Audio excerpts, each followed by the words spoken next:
we've been here for about 4 days, counting Saturday.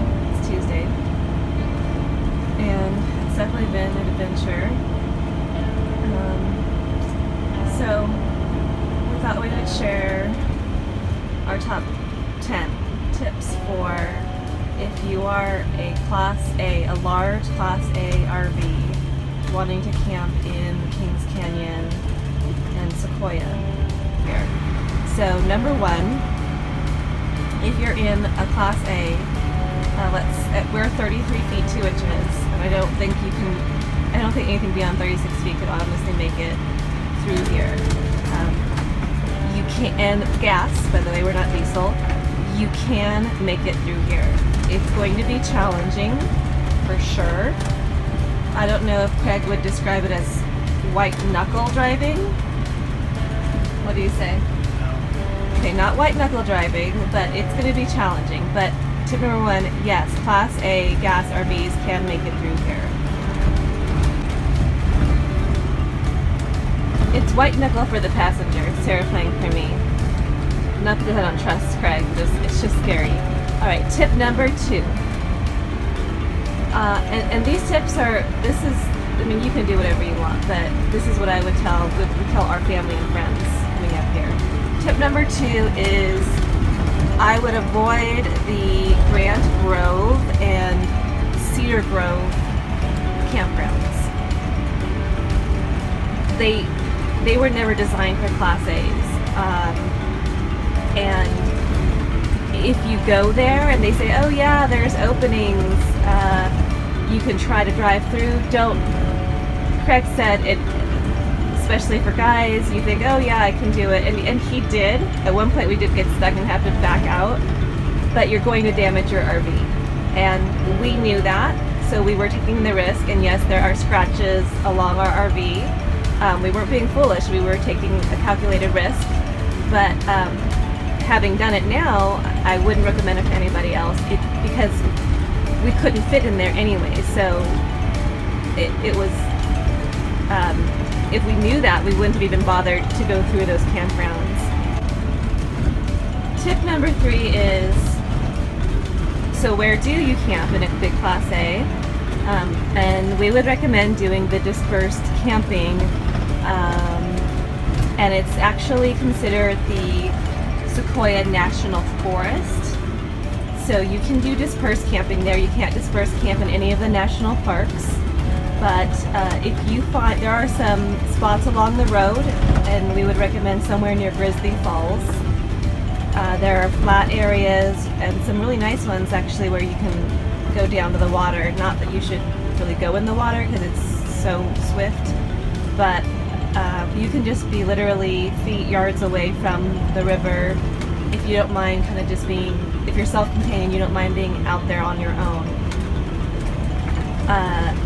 The disadvantage of that is you're going to be kind of just stuck on the side of the road, and we have not seen anyone towing a car in here. I don't think it would be possible.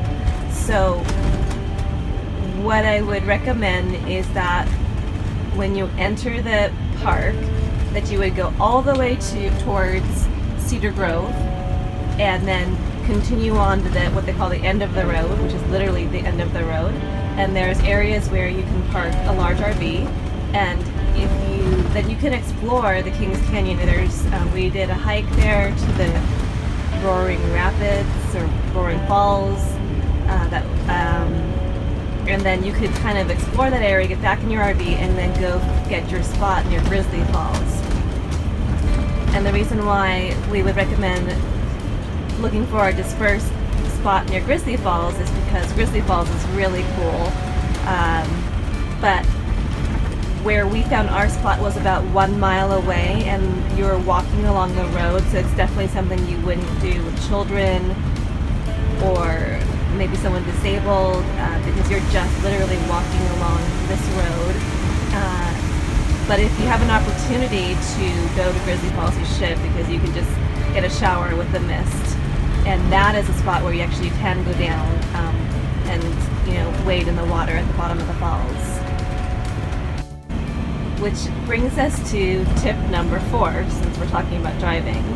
And this is just a general driving tip, but in this area it even recommends in their newsletter for cars, but especially for RVs, you have to downshift because you're going to burn out your engine climbing or your brakes going down. It gets really steep, so definitely drive and downshift.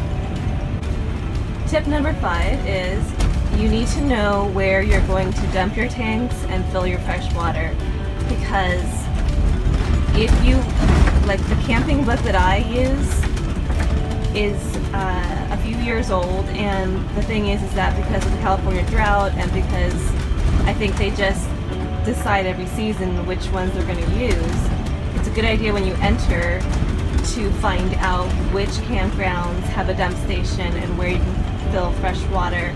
The only place that we found in the entire, both parks and forest, was at Princess, and they had not only a dump station but a water fill.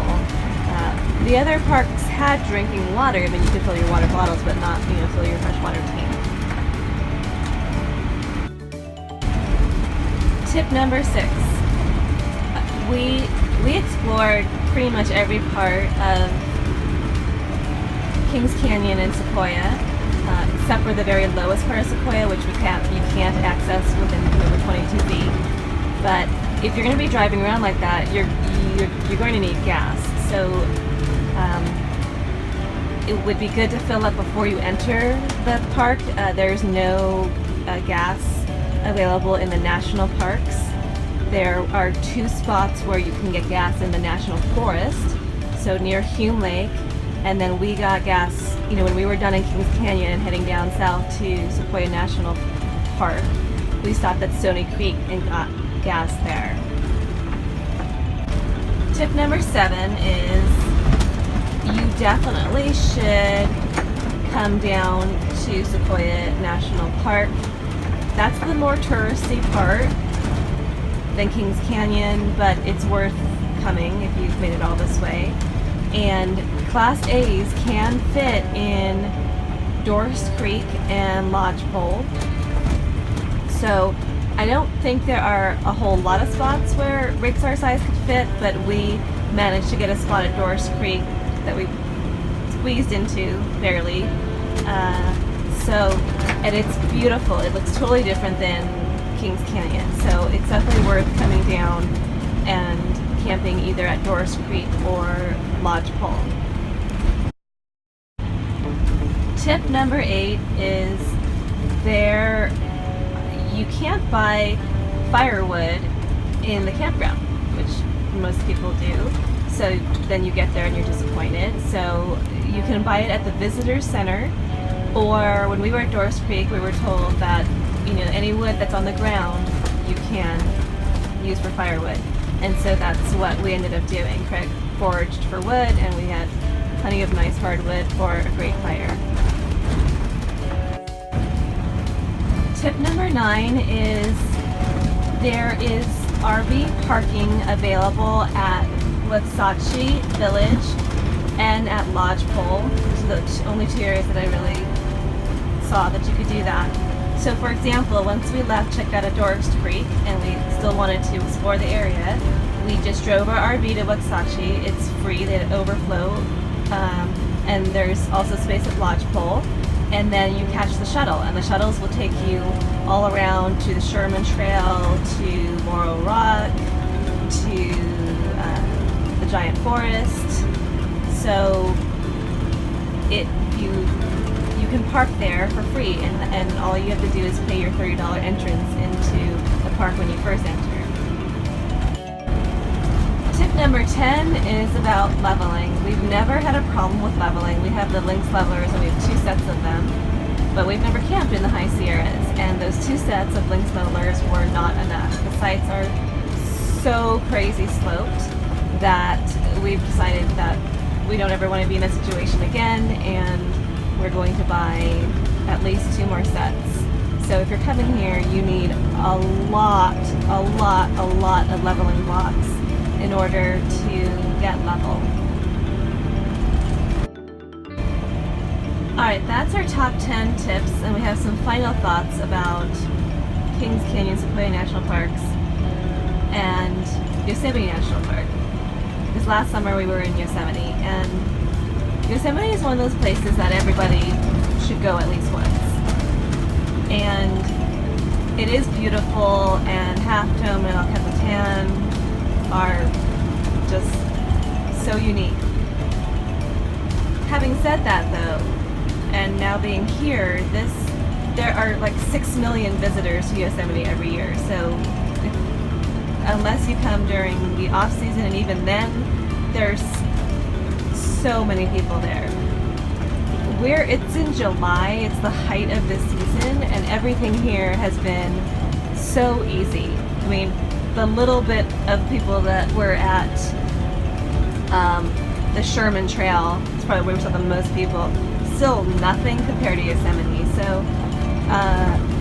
if I were going to come back, I would probably come back here over Yosemite, just because the roads are not accessible really. There's nowhere to park large RVs there.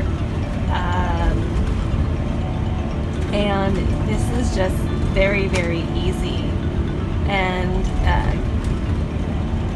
another final thought is, which is not necessarily about camping in this area specifically, but about, I guess, about being in a large Class A and trying to get into these places that were really never meant for that. Which is, if something goes wrong, which it did for us, several things went wrong on this trip, and if you want to see some of the other videos, you can. You know, as long as there's no loss of life and personal injury, you just have to roll with it. I mean, we're in a big giant bus, and we're squeezing in these small spaces, and sometimes things are going to happen. And we had our first 2 real accidents during this trip, and it's not because we're being careless. It's just, it happens. So if something bad happens, you just gotta roll with it and be prepared to reward yourself when you finally get in with whatever your poison is, whether it's chocolate ice cream, strong drink. Because even something small like, oh my gosh, we finally got level and we got in the spot, it was like, it was a lot of work to do those things, but it was totally worth it. So if you haven't been here, plan a trip to Kings Canyon and Sequoia National Parks.